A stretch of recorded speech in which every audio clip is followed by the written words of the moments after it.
Demak, bugun sizlar bilan kompyuterimizni yoqganimizda bexosdan turli xil dasturlar, misol uchun brauzer yoki qanaqadir kompyuterning dasturlari o'z-o'zidan qo'shilib ketishini e, oldini olamiz. Bu o'zidan-o'zi kompyuterni qotiradi. Ana shularni o'chirishni ko'rib chiqamiz. Demak, buning uchun bizga kerak Ctrl Shift va Escape tugmalarini birgalikda bossak, mana bu yerda ekranda oyna chiqadi.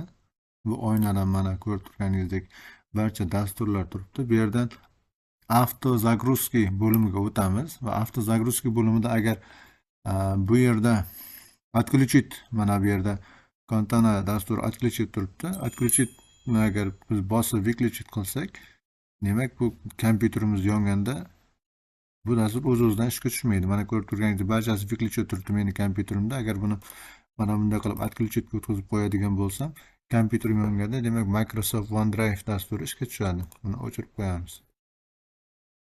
Ma'lumot yoqqan bo'lsa like bosishni va kanalga obuna bo'lib qo'yishni unutmang.